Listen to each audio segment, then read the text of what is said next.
How's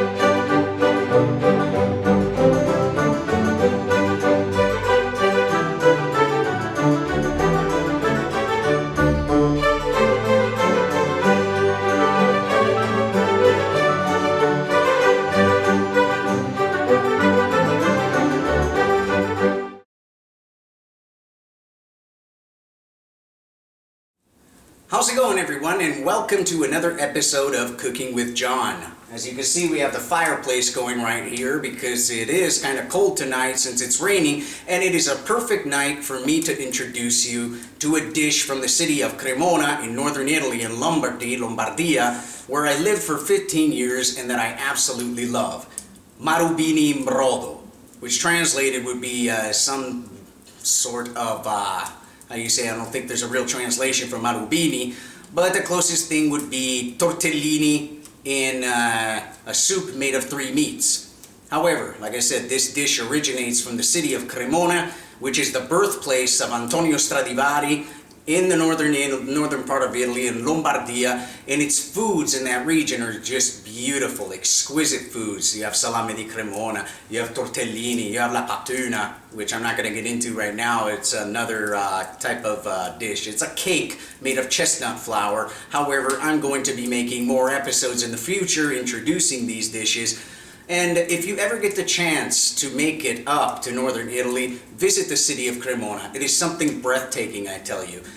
The cathedral is just wonderful. I don't know, to describe the beauty, the architecture, the art, both outside and inside. The terrazzo, the big tower, the clock tower, they call it, I think it's still ranked as one of the highest towers in Europe.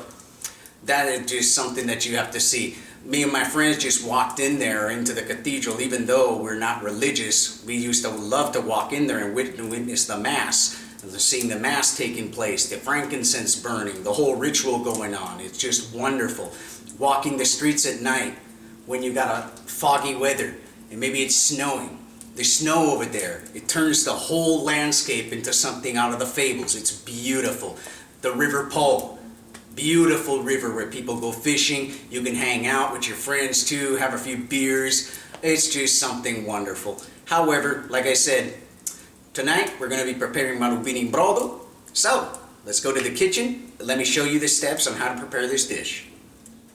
Now, there are several ways of making this dish right here. The original recipe called for even lamb brains, if I remember correctly, and each family over there in Cremona has their own way of creating Marubini brodo.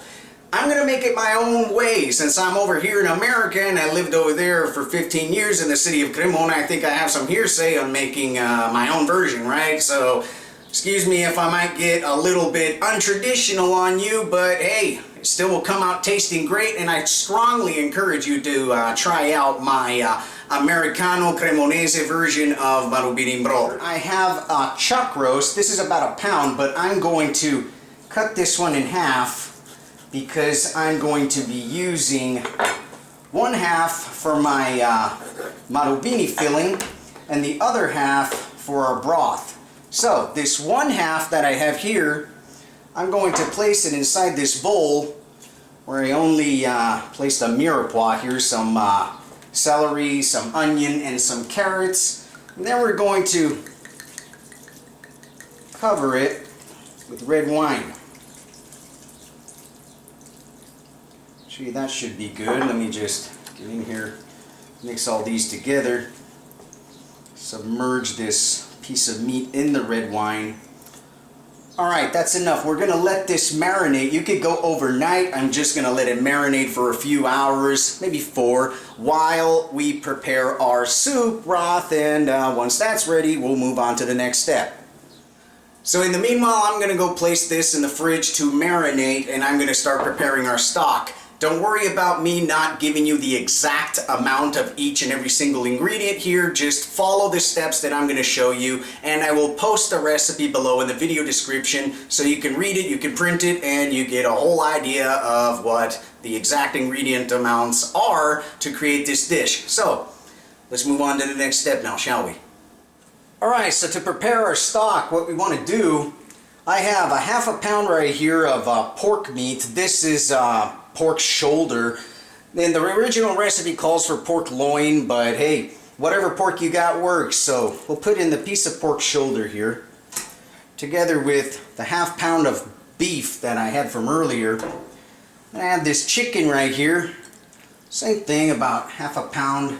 I'm using chicken thighs that I removed the skin just because I don't want my broth to be too oily, if you know what I mean. Now excusez-moi if I move over here and wash my hands real quick. Well, there we go. Alrighty, now what I got 2 onions. I'm just gonna place them in this pot together with 3 carrots that I just cut up. And here's some nice celery from the yard. The equivalent of 3 stalks of celery. We're just gonna cut them down. And I really need to sharpen my knife. So, just gonna place all this in here too. Alright, we're gonna fill this with water and put it on the stove. So I filled my pot up with cold water and now I'm bringing it up to a boil. What I want to do next is just add in here, I have some sage, a little sprig of sage, rosemary, a few sprigs of thyme, 2 bay leaves, and about a ½ teaspoon of peppercorns, black peppercorns. Just give it a mix here. And then we're going to bring this all up to a boil, like I said, and then drop it to a simmer and let it cook. So not that much to it at this point. We're just going to let this simmer for about 4 hours, and if you don't have the time you could let it go too, but the more time you let it go, the more flavor is going to absorb. When this is about to be finished, we're going to start preparing our filling and our pasta dough that we're going to be needing to create our Marubini, which are basically tortellinis, but not in your classic tortellino shape. You know, the twisted around type, I don't know that we're all familiar with, probably you're not. However, Marubinis are supposed to be either round, rectangular, or half moon shape. Now, if anyone from Cremona is watching this and I get something wrong, hey, you know what? I love it. We're here in America after living 15 years over there. It might not be traditional. This is my version. Dame una pisata nel culo. However, moving along. Alright, so I have my stock simmering and I pulled out of the fridge this bowl with the wine mixture and the beef that I was having in there marinating for all this time. It's almost close to being done, this stock, so this has been marinated for like 3 hours or so. You could go longer, like I said, overnight if you wish, but this is sufficient for me. What I'm going to do, I'm just going to, let me go in here and grab the piece of meat here and place it in this pot. And then I'm going to dump in here all the wine and all the vegetables. Yep, still a few here. Alright. Let me just get all this submerged and that's it. Excuse me, what? So now what we want to do, we're going to place this on the stove, bring it up to a boil, drop it to a simmer, and let it simmer for at least a couple hours or until that is done. However, we're going to be moving now to preparing our other meat that we're going to be using for our filling. So for our second part of the filling, I have this ½ pound of pork from that 1 pound of pork that I cut in half, and I used 1/2 of it for my stock there. What we want to do here is just season it with salt and pepper to taste.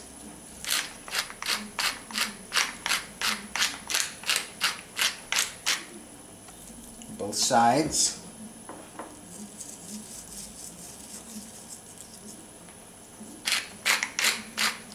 Alright, now we want to brown this up, and then we're going to place it in the oven to cook.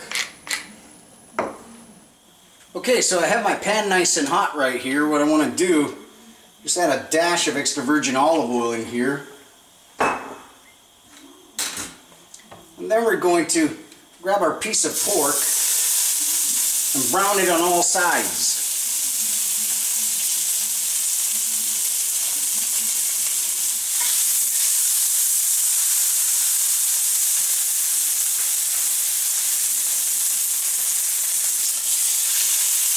Alright, so I have my oven preheated at 325. Last thing I want to do, I'm just going to shut down the heat here. I'm just going to...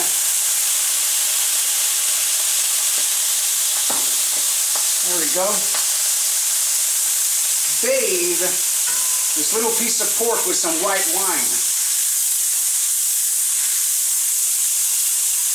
Okay, now that all the steam has went down, we're going to place this in the oven.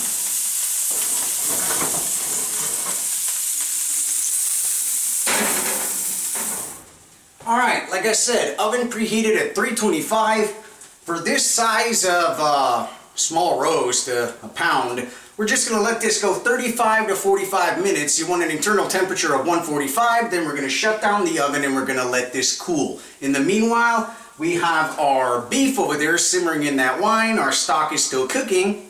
Last step, well, not really the last step, we still need to make the fillings and all that, but we definitely ain't going to be making no Marubini without pasta dough, right? So that's what we're going to do next. Okay, so now let's make our homemade pasta dough. This is where it gets interesting, fun, and also a little bit messy. Let me show you how to do this. Okay, so over here I have 3 cups of flour. All-purpose flour is fine. 3 eggs. Some extra virgin olive oil. I'm going to be using about a tablespoon of this. And some salt. I'm going to be using a teaspoon. So what we want to do is create a well in the center of this flour. Just like that. And then we want to start cracking in our eggs.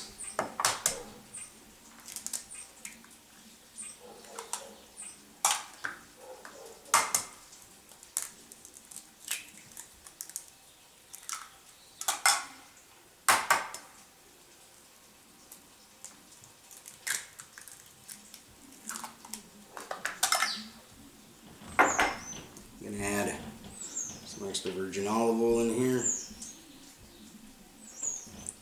some salt, and then what we want to do, we just want to start whisking this to incorporate the flour into our eggs. Just let it rain down in here so it forms a dough. Once you can't work it with the fork anymore, then you move with your hands.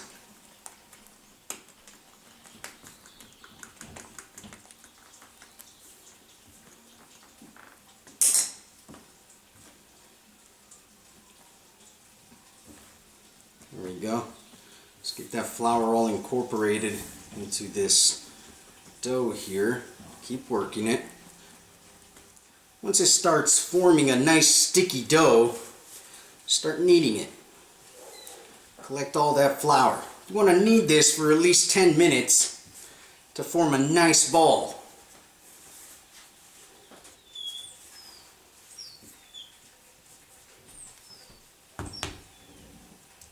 And there we go. There's our little dough ball. Nicely made. Now I'm going to cover this with plastic wrap, set it in the fridge for 30 minutes or until we're ready to use it. Okay, so we made our pasta dough and I strained out my stock from the meats and the vegetables and everything and just left the liquid, gave it a final seasoning with some salt up to my preference. Depends on you how much salt you want to add in yours. And I reserved the meats because I might use them for another day, but we're not going to use them today. Now what we're going to do is we're going to create the filling with the pork and the red wine braised beef that I created earlier, that I cooked earlier and I let cool down. Plus a few other ingredients. So, let me show you how to do this. Alright, so we're going to run these meats through the food processor, but just to give the food processor a little easier time, I'm going to chop these meats down. What I have right here is that wine braised beef, that pork, and a nice slice of mortadella. So what I'm going to do, let's start with the mortadella right here. I'm just going to cut it up into cubes real quick.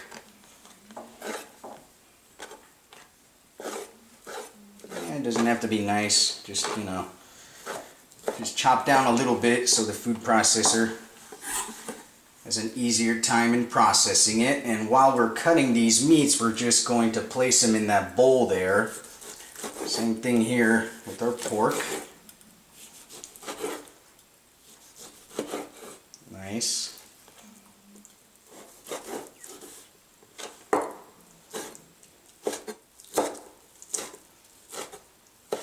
Okay, our meat has been chopped down. Let's move to the next step. Now at this point you could just go directly through the food processor. This is just something I like to do because the essential oils that are going to be released from these herbs and these peppercorns when I grind them down in the mortar and pestle, you can't beat that flavor. So what I'm going to do now, I have some sage, some rosemary, about a sprig of rosemary and 3 sage leaves, and some black peppercorns. Let me dump in here everything that I have in this little dish, and I'll chop the sage down with my fingers a little bit, and then we'll start pounding and make like a small paste.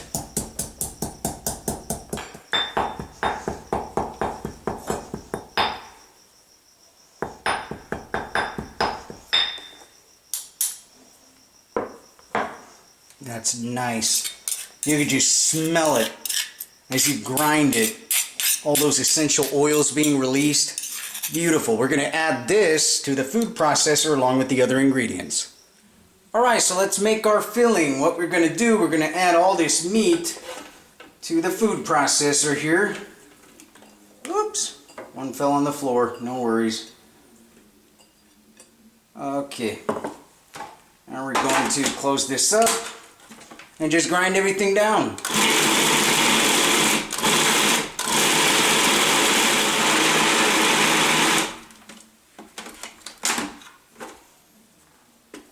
Okay, that is nice. Let's add the other ingredients. Alright, so I have my paste that I created in the mortar and pestle here.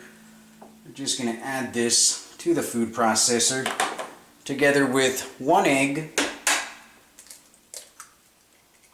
There we go. About a ½ cup of grana padano cheese, and if you don't have it, just use Parmesan. It works perfectly fine.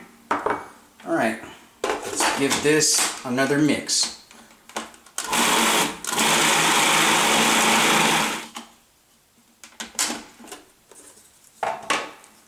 Okay, that is beautiful. The reason I have these breadcrumbs here is because if your mixture happens to be a little bit too wet, you can add a little bit of these breadcrumbs, about a tablespoon, 2 tablespoons, so they work as a binder to get your mixture up to the consistency that you like it. Last step, we're just going to get some nutmeg. You sprinkle in here ½ a teaspoon and give it one last spin. Alright, so we're finished with our filling. Now the last step we need to take is to layer out our pasta dough and make our marubini. Okay, we're up to the last steps here. I have my ball of pasta dough and my little pasta machine right here.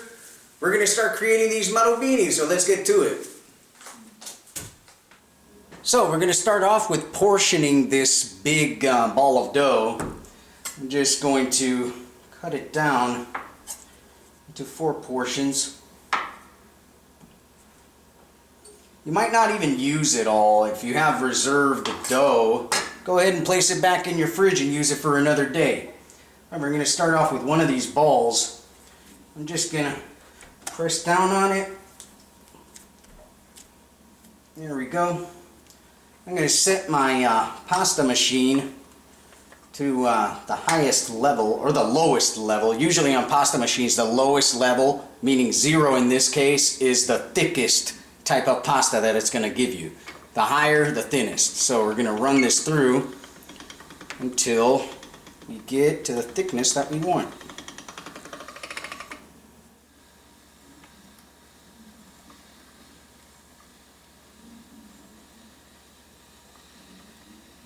Okay, that's about sufficient. I just wanted like a ½ millimeter thick, and that's on this 5 setting on this pasta machine of mine. So I'm going to continue with the rest here until I have enough sheets layered down for the amount of marubini that I'm doing. Alright, so I have all my pasta sheets laid down. We're going to start making our marubini here. I'm just going to cut off a square portion here of this dough. There we go. Just get a little bit more of a squared here to it. Alright, that's good enough. Then what I want to do, I have some egg wash right here. I'm just going to paint this pasta sheet with the egg wash. And then I want to grab some of our filling. And for this, you want a good ball. They say the amount of filling you should be putting in each Marubino should be the size of a chestnut. So, I'm going to put this in the center, and then we're going to roll it and press it.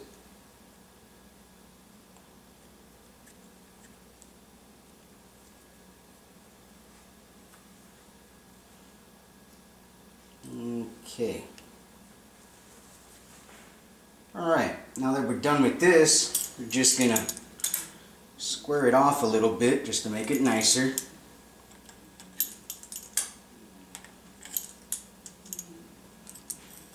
Excuse-moi. And here we go. Now, this is going to take me a while, so I'm going to do all these sheets and then we'll cook these.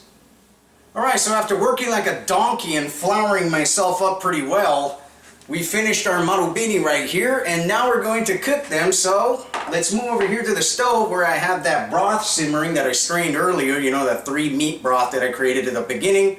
We're going to cook these, and it should take about 2-3 minutes for them to be ready. Then we'll serve them, and we'll show you the finished product.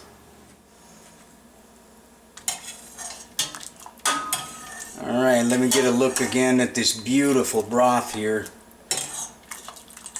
Alrighty, now we're going to start adding in our Marubini. Let me just set the heat a little higher here, and we'll plop them in. Watch out when you do this that you don't boil your fingers along with the Marubinis too. See what I mean? However, do them nice and slow.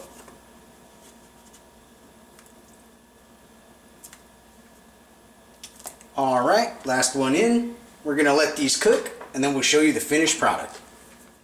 And here we go.